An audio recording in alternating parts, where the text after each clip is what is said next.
All right. Okay, classes, welcome back to English 1301 Expository English Composition here at El Paso Community College. Last time we were here, we went over the syllabus, we went over the books, we talked about, once again, my policies for this semester. One of the things I believe we also mentioned the due dates, etc., and the late policies for this class. One of the things I want to mention to class is the situation we didn't talk about last time was if, say, for example, that you need to drop this class or that you can't finish this class this semester, it is your, once again, responsibility to drop the class, okay? Uh, and I'll be keeping you advised of those, once again, drop dates. Because if you don't drop the class and you haven't done the work and you have just drifted away from the class, what will happen is I will have to give you an F in the class. Okay, so this is the big difference between college and, once again, high school is we're expecting college level work uh, in this class due when the days that it is done. Okay. So occasionally I have students that will think that some of the situations that went on in high school can go on in college. They don't go on in my class. So once again, say for example, you haven't turned in essays, you don't have grades for those essays, and you're thinking you're going to pass the class, you won't. So the situation is drop the class because at the end of the semester, your name will pop up on my roll sheet and I will have to give you an F. And I don't want to give an F to anyone who hasn't dropped the class and hasn't stayed up with the class, and that will, which is what will happen. Okay, it has to happen. It's not my choice. It's, once again, the policies of the college. So if you do drop the class, and once again, it happens, you'll get a W in the class, which is a withdrawal that does not affect, once again, your GPA, your grade point average. When I was at college and at the university, there were classes that I had to drop. The junior year when I was at the university at California State University at Long Beach, my father died, and I had to drop 3 classes because he died unexpectedly, and we had to get him buried, and I had to take care of the family. And then once I did that, it wasn't a big deal. I took W's in those classes. Of course, his death was a big deal. But next semester, I was back on it in college. Once again, I was back on it because class, he was a man who never went to college.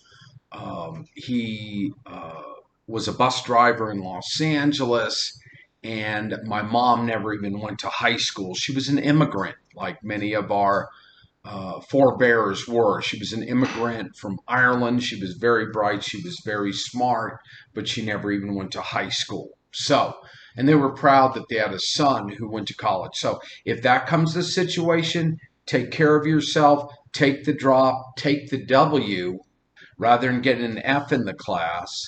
And then remember, class, one of the things to remember about college, if that does happen, there's always next semester, once again, to take the class again or to keep moving forward. If there's a situation where you have a challenging semester and you're not actualizing your goals, class, don't beat yourself up about that, because that happens to all of us from time to time. Always remember to stay in the long game. Always stay in the long game. And what is the long game? How are you going to have victory in the end? Okay. And so most of you are young. You got your lives ahead of you. If you have a bad semester, if you have a bad class, but you dig college, don't let it take you out of the game. All right. Don't let it ever take you out of the game. So very good. Now that we covered that, we talked about the books, etc., etc. Class, let's talk about, once again, moving into this handout we have here called Memoirs, Recalling Personal Experience. Once again, my handouts are on Blackboard under handouts, and it says in our course, excuse me, policies and calendar, under class 12715 and 11816, it says for, once again, the first, which was yesterday, once again, read Memoirs, Recalling Personal Experience, 147 to 155, and be prepared to answer the critical inquiry questions at the end of this reading.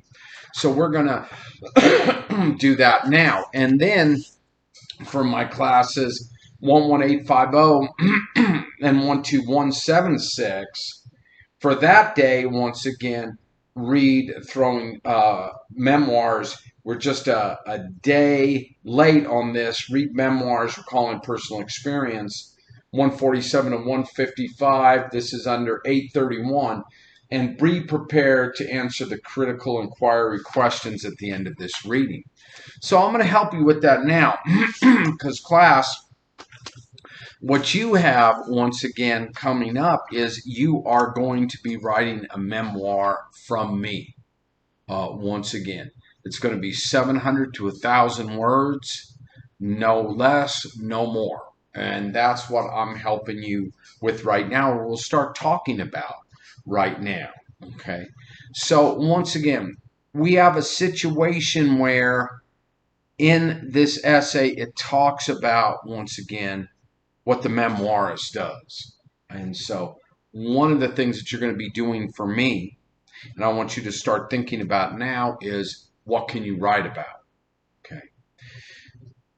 To write about yourself, something that's powerful about yourself.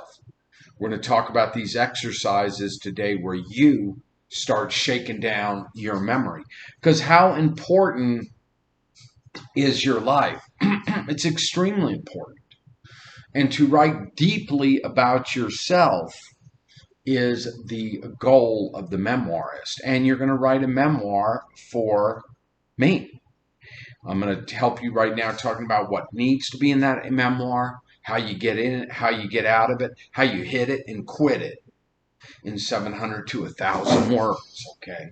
Recalling personal experience. And these are powerful because, once again, as a memoirist, you're going to be able to, once again, work on getting illumination about your life. But you're going to be writing about something very personal and something, once again, very powerful, as does Gary Soto. Okay, now they tell us in here on page 149 of this handout that Gary Soto is a poet, a fiction writer, and an essayist, and is the author of many collections for adults and young readers, including A Summer's Life, Baseball in April, Buried Onions, and what we're reading, Black Hair, appears in his book of essays called Living Up the Street. He is a member of the Royal Chicano Navy, a cultural group in Fresno, California, where he was born and raised. So Gary Soto is still alive. He still lives in Northern California, and he's made a lot of money as a writer. He's a fantastic writer. Many, many years ago, God, I think it may be 15 years ago, 20 years ago, he came into El Paso and was here, and I was lucky enough to have dinner with him one night. So I think a lot of his work, and Black Hair is a fine piece of writing. So in it, he tells us there are two kinds of work, one that uses the mind and the other that uses muscle. As a kid, I found out about the latter. I'm thinking about the summer of 1969 when I was a 17-year-old runaway who ended up in Glendale, California, working for the Valley Tire Factory. To answer an ad in the newspaper, I walked miles and miles in the afternoon sun. my stomach slowly nodding on a donut that was breakfast, my teeth like bright candles gone yellow. So that's the opening of his memoir. Then he drops us into this world of the 17-year-old runaway. Now, you may not have been a runaway. I may not have been a runaway, but we all know the experience of what it's like to be 17 and what it's like possibly to be thinking about another life, maybe, and possibly one day a life away from home. That's what Gary Soto did. So the essay goes on and on and on, and it talks about the characters of the situation, of memoir, of black hair. And on the critical inquiry questions, and to step back for a minute, we see the level of detail that Gary Soto uses. We see all these things that we're going to help you with in regards to your memoir. We see how he drops us into this world. We see that maybe the world he's in takes place in maybe a month of time, dropping in and out, maybe a few weeks. And then in the end, which all memoirs do, in one way or another, he lets us know what he learned. And what he learned is some heavy things about what? About being a young man, about being a Chicano, about what sort of life he wants to live, about the entrapment of manual labor, about, once again, we see this longing, even though it isn't always explicitly laid out, of him wanting to be an educated person. Otherwise, the entrapment of, once again, a manual labor job, which is not a bad thing. In fact, it's a good thing, because we all need to have tires. But my hope for you as my student is that one day, when you're my age, that you're not working at the Valley Tire Factory. That's why we go to college, to have a richer life, to have better experiences, to have more meaningful experiences, and maybe to find more meaningful work. And if for anything, to become educated and have more opportunities in life. So, the critical inquiry question says, in the opening lines of his memoir, Gary Soto explains that there are two kinds of work, and this is on 155 in the handout. And that he found out about work that uses muscle when he was a 17-year-old runaway. When you reach the end of the memoir, do you think he has adequately explained the point? How does Soto's account of his experience develop the point about work with which he began? So think about that, class. What did you answer for that? What did you answer? Okay. I think that it does. I think that he does a brilliant job. Okay. And he explains his point. He gives this much at the end, telling us what he learned.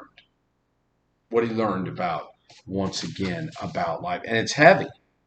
You know, he said things in this essay that some people may not be able to see or be able to write about, you know, within the essay. Let me see here now. So let's see what page. We normally have the staples, 149, 50, 51. Here we go. Yes. So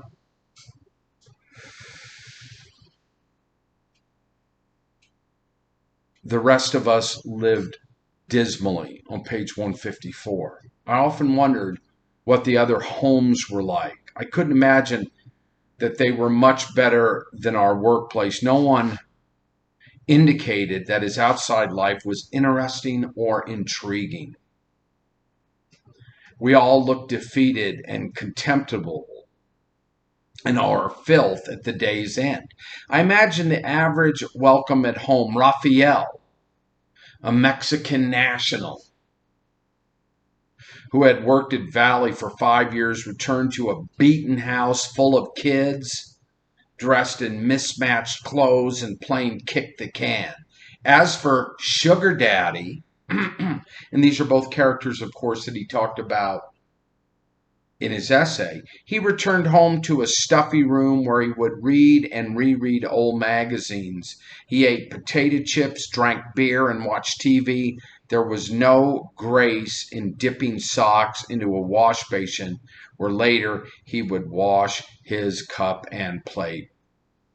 There was no grace at work. It was all ridicule. The assistant foreman drank cokes in front of the newcomers as they laced tires in the afternoon sun. Knowing that I had a long walk home, Rudy, the college student, passed me waving and yelling hello as I started down Mission Road on the way home to eat out of cans. Even our plump secretary got into the act by wearing short skirts and flaunting her milky legs. If there was love, it was ugly. I'm thinking of Tully and an older man, whose name I can no longer recall, fondling one another in the washroom. I'd come in, cradling a smashed finger, to find them pressed together in the shower, their pants undone and partly pulled down. When they saw me, they smiled with their pink mouths, but didn't bother once again to push away. Okay. How we arrived at such a place is a mystery to me. Why anyone would stay for years is an even deeper concern. Here's the conclusion of his essay. You showed up, but from where? What broken life?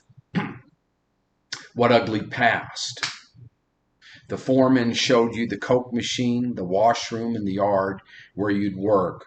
When you picked up a tire, you were amazed at the black it could once again give off. So, once again, Gary Soto's black hair. Gary Soto's black hair. Now, and so those are the conclusions he came up with. So, he drops us in this world. Okay, Glendale, California. Real close, about 5 minutes from downtown Los Angeles. So, he's a runaway from Fresno. And going from Fresno to Glendale, from Fresno to Los Angeles, is like going from two different worlds. It's like going from Earth to Mars. They're both in California, but they're completely different cities. And so we see this young man trying to navigate Glendale, basically Los Angeles, as being a runaway from an agricultural part of town. Okay, number 2, think about your answers for this class. The final 6 paragraphs seem to offer Soto's closing evaluation of his experience. Once again, page 155. Explain the conclusion he appears to reach at the end. Do you see them justified based on his account of his experience? Most of the time, my students seem they're justified. I've had students before say they're not justified. I've had students before say that they were kind of pissed that Gary Soto said some negative things about how he didn't want to die a poor Mexican death. Okay? That's not what he wanted for his life. One time a student in my class said to Mr. Wells, she can't say that. And I said, why not? A writer can say whatever he wants. And then the student said he can't say that because he's not a Mexican. And so that's fantastic. We debated that in class. And the very fact that he's not a Mexican, but he's a Mexican American. He's a Chicano. So he wrote that, it was published. Okay. What he's basically saying is through education, he wanted to come up in life. And here's where Gary Soto is like you, and here is Gary Soto is like me. Gary Soto went to the community college in Fresno, California. I went to the community college in Los Angeles, California, in a place called the South Bay, called El Camino. And now you're at the community college. So the one thing that you have in common with me, besides you have many things in common with me and I have many things in you, me, Gary Soto, we're all at the community college. and we're all trying to better our lives, okay? And I certainly did through the community college, later on the university and graduate school. And so can you. You know, how bad do you want it? How much are you going to work? Okay. Class number 4, consider the title of the memoir, Black Hair. What are the various meanings that this title might hold? So a simple title, but effective title, Black Hair. I've had students before say, Mr. Welsh, black hair means, once again, that he's Mexican. All right? Interesting. So, yes, but of course, we've all met Mexicans or Mexican Americans that may have blonde hair or brown hair. But there's definitely an aspect, I believe, of ethnicity in there. Okay. And certainly, and another student, sometimes students say, well, Mr. Welsh, black hair means that he's young because he doesn't have any gray in his hair. And what happens to some of us if we are old enough or we live long enough to be around long enough? Some of us class will start getting, once again, gray hair. So students say, Mr. Welsh, black hair means youth. And I'm cool with that. I like all those answers. And then sometimes students will say, Mr. Welsh, black hair means that literally he's got all the blackness from the tires on his hair. And I say, I like that too. I like that too. So all these different things, class, it could mean. It's a great title. It's a beautiful piece of writing. Now, when you go to start on your memoirs, which you're going to start drafting next week, I'm here to help you. Do I want you to be Gary Soto? No. I want you to be yourself. But there's a lot of the techniques in here that you can learn from Gary Soto. And Gary Soto, once again, gives us a fantastic insight into memoir writing. And it's a beautiful piece of writing. All right, Gary Soto, black hair. Gary Soto, still alive up in Berkeley, California, doing his thing, class.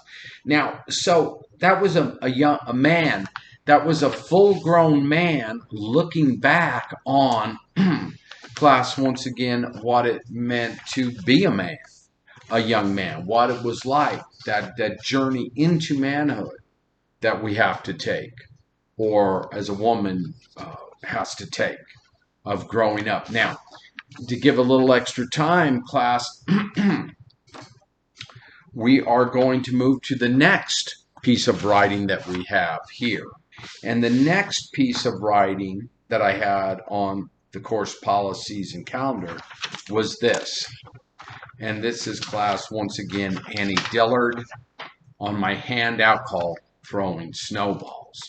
So we heard from a man, a full-grown man, writing about what it was like to be 17 and a runaway. And in this one, we hear from a woman. And we see that Annie Dillard is a poet, a novelist, an essayist, and a memoirist. She won the Pulitzer Prize for Pilgrim at Tinker Creek. An account of the year she spent observing nature in the Roanoke Valley of Virginia. The following selection is a chapter from An American Childhood, her memoir about growing up in Pittsburgh, Pennsylvania. So this, class, Gary Soto's essay, the type of memoir he wrote, is more challenging in a perspective to write than this. But they still can be done. He was dropping in and out of maybe a month period in his life. Annie Dillard, in this one, is in a very, very small time frame of time, maybe an hour or so, when she was a very young girl, 10, 11 years old, 10, in Pittsburgh. And she drops us into the scene. She frames the scene, and then she lets it roll. And we're in Throwing Snowballs, okay? Plenty of detail. We're with the kids. We're with the kids when they hit the man in the head with the snowball. And we're feeling and getting the sense of what it's like to be young, okay, and getting in trouble in Pittsburgh. And so once again, it's a short essay, memoir, and it's a great one. And it's different than Gary Salter. See, the thing about writing, class, I'm not expecting you to be Annie Dillard. I'm not expecting you to be Lawrence Welsh. I'm not expecting you to be Gary Soto. I'm expecting you to be yourself, because your lives are important. Okay? They're as important as what you want them to be. How is important to you to write about your life? To me, I see it as extremely important. I've been writing about my own and publishing aspects of my own life for 30 years. But this isn't about me, it's about you and what you're going to do with your life and where you're going to go with your life and what you're going to accomplish with your life and how educated you're going to get, okay? And how you're going to carry yourself once you're educated, and how are you going to walk, and how are you going to talk, okay? And what sort of rap you're going to have, class, of the educated young man and the educated young woman. Critical inquiry questions on, once again, the back of the essay. Once again, throwing snowballs. In the opening paragraphs, Dillard talks about playing football and baseball. What does this reveal about the character as a 7-year-old? So she's 7-year-old. How does this information prepare readers for what's to come? It sets it up. She sets up the frame. Okay. Now, in the final paragraph, number 3, question number 3, Dillard describes the man who chased her as this sainted, skinny, furious, red-headed man who wished to have a word with us once again. And then it talks about how do the adjectives sainted, skinny, furious, and redhead go together in her description. Why does she use the words sainted? Oh, class, because, she's using descriptive words so we can see him. And he's sainted. Why? She could be jacking with us because we know he's not as sane as a writer. But also in some ways he can, class, because the man who's chasing them all over Pittsburgh is an adult. And we can think about him in the terms of maybe he has a job he doesn't like. Maybe he's driving that Buick and he really doesn't like the Buick. Maybe he's once again got to pay the gas bill. Maybe he's got to pay the mortgage bill. Maybe he's got to pay, once again, the loan on his home. Maybe he's in debt. Maybe he has a wife he's having problems with. Maybe his wife's stepping out on him. Maybe he's hungover. Once again, he's an adult in the adult world dealing with adult problems, and he gets hit in the head by a snowball going to work, and he's pissed. All right? These kids are young, and they have no responsibility, just to play and to be out there. And once again, she lays it out for us, class. She gets in, she gets out. Maybe about 800 words. She hits it and she quits it. That's what you're going to have to do for me. 700,000 words. Am I going to tell you what to write? No. Am I going to help you? Yes. That's what I'm here for as your professor.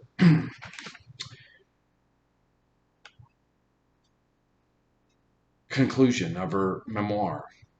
If in that snowy backyard, page 158 of the handout, the driver of the black Buick had cut our heads off, Mikey's and mine, I would have died happy, for nothing has required so much of me since as being chased all over Pittsburgh in the middle of winter, running, terrified, exhausted, by this sainted, skinny, furious, red-headed man who wished to have a word with us. I don't know how he found his way back to his car.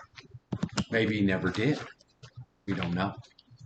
Maybe he never did. So, but a beautiful, once again, treatise on memoir. Once again, class. Throwing snowballs. Once again, black hair. Gary Soto. What does it mean? Once again, the mystery of what? Growing up.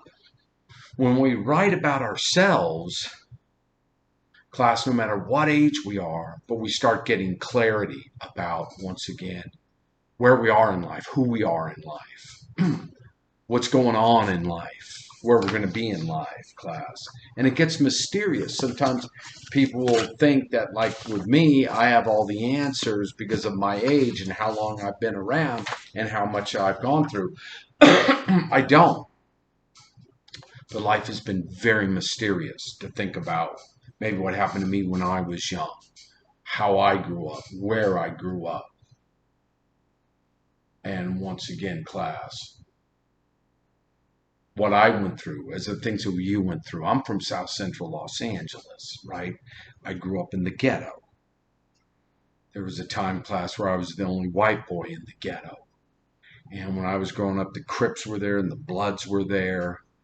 And it was one of the toughest neighborhoods in all of America, okay? I grew up an Irish-American kid in the barrio.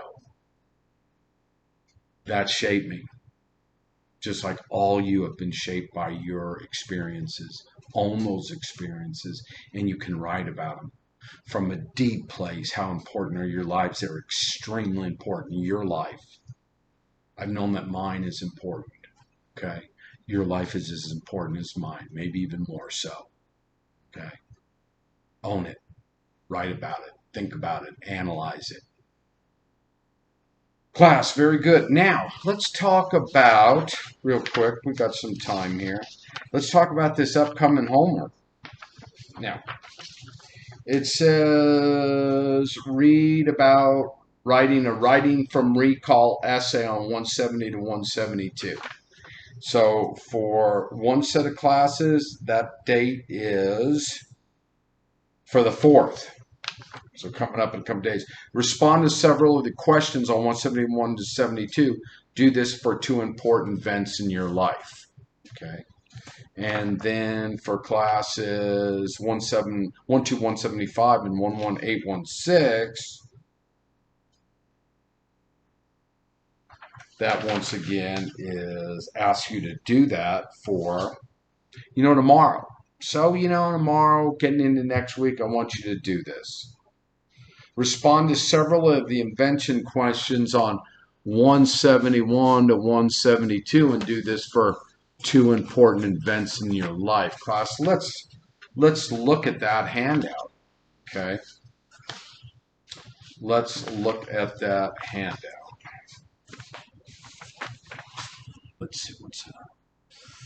Let's see where we are here. Okay. 172, I have it right here. Let's take a second, class, for you to go get that handout. And here we go. We have it right here. So, let's talk about this. And I'm going to lecture on this next time we meet. But here's what I want you to do. So right now, you'll be thinking about the memoir. You got to start thinking now, Mr. Welsh, we spent some time, we've read about memoirs. We've done the readings in our Norton Field Guide to Writing. We've read Throwing Snowballs. We've read A Call to Write. We've read Gary Soto's Black Hair. Now it's time for us to start thinking about what we're going to do for our homework. What we're going to do now with this work, I want you to just keep it loose. What you're doing here, class, is you want to start shaking down your memory tree. All right? So you can have the goods for writing a memoir. So let's talk about the homework I want you to do. On this handout, it says writing a memoir. First of all, recall a person, place, or event from your past and write a memoir. So in its essence, start thinking about, once again, What could be the possibility? What could you write about? Start thinking about maybe a specific date and time. You'll want to use detail and sensory impression to recreate the moment for your readers. Remember, the page 171 of the handout, that the point of a memoir, as you have seen, is to reveal the meaning of the past so that the readers can understand the significance your memoirs hold for the present. Since memoirs function to help both writers and their readers understand the past, this assignment can be a good time for you to probe significant times in your life. Revisiting now that you have some distance from them, you can learn more about yourself in the present by looking into the events of your past. So, how do we learn about the present of where we are by what's happened to us in the past? Okay. You might decide to begin with some of the ideas listed below, or you might try some of the exercises that follow. So, these are things that I want you to do for homework. Get out a pen and paper, and you're going to use 2 of these questions here to start thinking about and try to come to 2 things in your life that you could write on. Number 1, focus on a job you've had at some time in the past, as Gary Soto does. How could you reconstruct that experience of work in order to reveal something about its significance to you and others? So think if you could write a memoir about work. Did you have a job when you were a kid? What happened to that job? Have you had a first job yet? If you haven't, no problem, class. The problem with work is more than likely once you start it, you have to do it the rest of your life or for a lot of your life. Can you write about work? Did something happen at work? A big thing that may have changed you? Start thinking about that. Maybe write that. Could possibly be your essay. Or class, number 2. I love this one on page 172. Pick a photograph that holds, number 2, 172, top of the page. Pick a photograph that holds memoirs and emotional associations. You might, for example, focus on a particular detail that recalls a particular moment in the past to explore how your family's history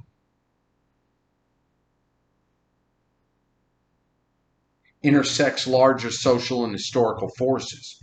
Look through old photo albums, scrapbooks, and collages if you have them.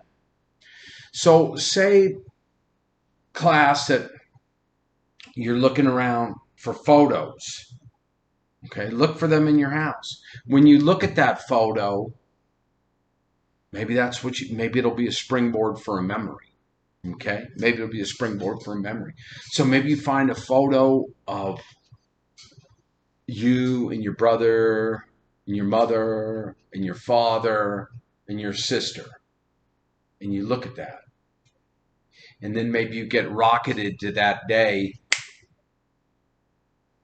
where you felt intense love within the family, or maybe you get rocketed that day of that's the last time you ever saw your father. Or maybe that's the day before your father got a promotion and left to another town, or your mother left your father. And we'll talk about all these positive things, but photographs can be great springboards, class. Can you write about that time? What happened?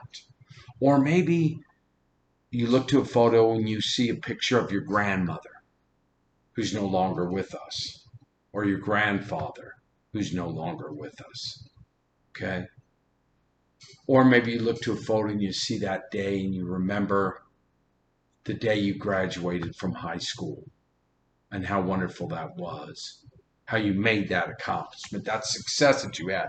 Next week or the next time I lecture, I'll talk about the possibilities of writing about very positive, powerful things, and then maybe very powerful, negative things.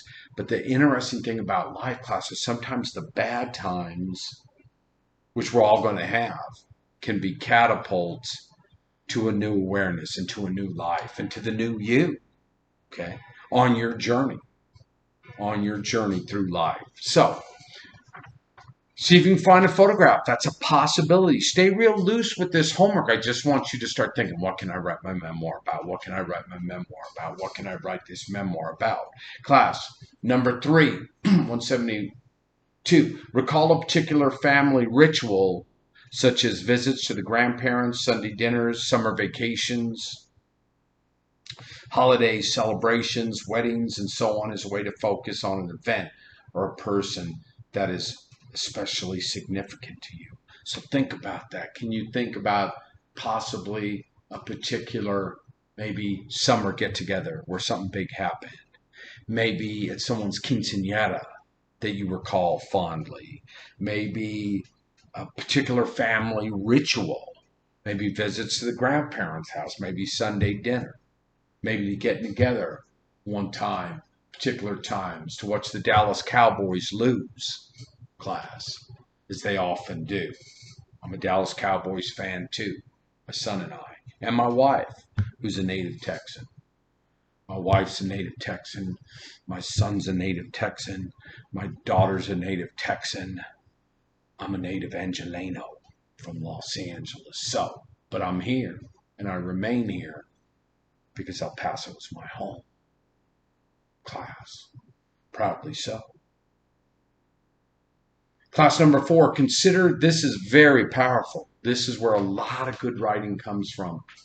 Consider some aspect of your own cultural ancestry, whether it's the language your ancestors spoke, a kind of food or music, a family tradition, an heirloom that has been passed down from generation to generation, to explain how the past has entered your life and what it reveals about your relationship to the culture of your ancestors, right? So that's fantastic. Some of you are very, very blessed because you can speak the language of your ancestors. Some of you can speak Spanish. I can speak Spanish a little bit. I'm working on it. It's not always that great, but I'm a work in progress. But some of you can speak it. What a wonderful thing that is, class. Some aspect of your own cultural ancestry. Language, food, music, art, literature, family situation, dancing, something. What it reveals about your relationship to the culture of your ancestors. Class, you all have proud lineages and lines. We're in a very proud place, El Paso, Texas. It's fantastic. We're on the linea, on the line, on the border, in the Rio Grande River. There's a lot of mystery here. There's a lot of beauty here. There's a lot of oldness here. There's a lot of depth here. A lot of culture here. Can you write about something that happened to you in regards to class? Look at this. Number 5, focus on a childhood incident as Annie Diller does to recreate the event in your own perspective as a younger person. Number 6, so be thinking about that. Did something big happen? I'll give you some examples on the next lecture I give you. Okay. Something happened young. You get in a fight at school. Hopefully not. Someone jump you. Someone kick your ass. Did you have to fight one day? Someone steal your bicycle. Okay. Did you get jumped? Did you feel love for the first time? How about maybe the first time that you got a pony or a dog or a cat? You fell in love with that dog or cat. Class. Finally, number 6, page 172 on our handout for your homework. Look through an old diary or journal, if you've kept one. Look for moments when you faced an occasion that challenged your values or where you had a difficult decision to make, experienced a situation that turned out unexpectedly, or were keenly disappointed. Okay. So look at that. Wow. Very important. A time when something challenged your values. We'll talk about this next week. I'm going to give you a bunch of examples, specifics of what you could write about. You may maybe experience a situation that turned out unexpectedly, or a work class. Look at this, keenly disappointed. Okay. Remember, class, in life, it's something that I try and tell my own children at home. My daughter's a junior at UT Austin, 20 years old. My son's a 16-year-old junior at El Paso High School, in high school. How do we handle disappointments? Because they're going to happen to all of us. Okay. Can we write about them? The way that we handle disappointments will tell us so much about our lives and successes. You're going to have disappointments. You're going to have successes. How do you stay in the game? Okay. As a writer myself, I faced a lot of disappointments over the years. I told you 35 years I've been writing every day. A lot of disappointments. A lot of people telling me no, no, no, no, no, no, no. And then over the years, I've had some yeses and successes. Am I exactly where I want to be? Maybe not exactly. Am I somewhere? Yes. Have I published 12 books? Yes. Have I had my work in 300 magazines, journals, and anthologies? Yes. Am I somewhere? Yes. Am I exactly where I want to be? I don't know, but I'm in it. And I take the disappointments, and I've taken the successes, and I'm hustling, okay? Still working my ass off. So ask yourself, if you're keenly disappointed in life, get used to it. Because the more you hustle, the more it's going to happen. The more you go for it in life. And then you're going to have great success. That's what I want for you. Class, look through an old diary or journal if you have kept one. Look for moments when you faced an occasion that challenged your values or where you had difficult decisions to make, experienced a situation that turned out unexpectedly, or you were keenly disappointed. Consider using these memories as a starting point for your memoir in which you can reflect upon the experience and put it in a larger context. So that's what I want you to do for homework. Go through these questions and see. Let's go back to the directions. We're almost done for today, class. We're almost wrapping up here. This is what I want you to have prepared for our next lecture. Okay. On 9/8 and on 9/3 and 9/4. Okay. The dates, the 3rd and the 4th for my classes, either one. For early, once again, we'll be taking this up certainly next week. Okay.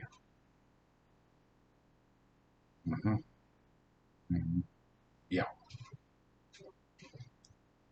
Read about writing from a recall essay, which we just did. I just spent half an hour, 170 to 172.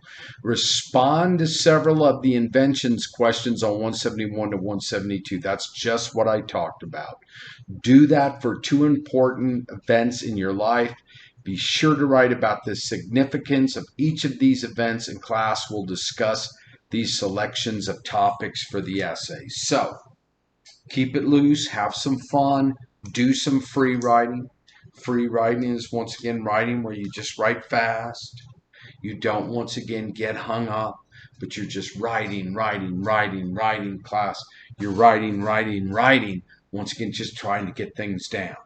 Okay. So when we come back on, the next time we come back, I want you to have 2 possibilities for your memoir. Writing about what you want to do. Okay. And then what I'm going to do is the next class, I'm going to give you about 100 specific examples of, once again, what would make a decent memoir. Okay. And then I'll take it from there and we'll take the next step after that. But for right now, all you have to do, class, is that homework. That writing, just keep it loose, have some fun, start thinking about it. You've done the readings, you're in good shape. Bring me back those 2 possibilities, and the next time Once again, I do this lecture. I'm going to give you about 100 specific examples. And then after that class, we'll take it one step at a time, and we will start once again drafting once again your essay for English 1301. But right now, just keep shaking down your memory trees. In class, when you go to write in your journal and think about these things, it's free writing. Write fast. Don't be afraid of making mistakes. Don't be afraid of just try and get the words down. Don't worry at this stage about punctuation. Don't worry about word choice. Give yourself the permission to be yourself as a writer. And wherever you are, that's where you are, and own it. And like when I started the community college class, I had to live in the writing center. We're going to talk about the writing center this semester. And when I got to English 1301, I had to work my ass off once again in my early English classes to come up, because I'd been out of school for 5 years and I was 23 when I started the community college, and I had a lot to make up. And so I worked and worked and worked and worked and worked in the writing center. And I was able to pass English 0310, the class below this, and 1301. And that journey has continued since. So give yourself the opportunity to be yourself and to write and to explore and to work with the language, because that journey will never end. We're all in there wrestling around with the language. I am. Just like with me in the Spanish language, the only way that my Spanish is going to get better is if I read it and I listen to it and I dig in all the time. It's the same with that. I'm still trying to work every day on the English language and get better. New words, how to put sentences together. So enjoy it, class. Good luck with that homework. Be thinking about what you want to do for your memoir. We're not there yet. Let it rattle around in your head. And next time, class, I'll have, once again, a bunch of specific examples on what would make a great memoir. Class, have a great evening. Stay safe and well. And once again, welcome back again where we are this second week at El Paso Community College. One of the best places in the world to be. All right, class, you take care. Bye-bye.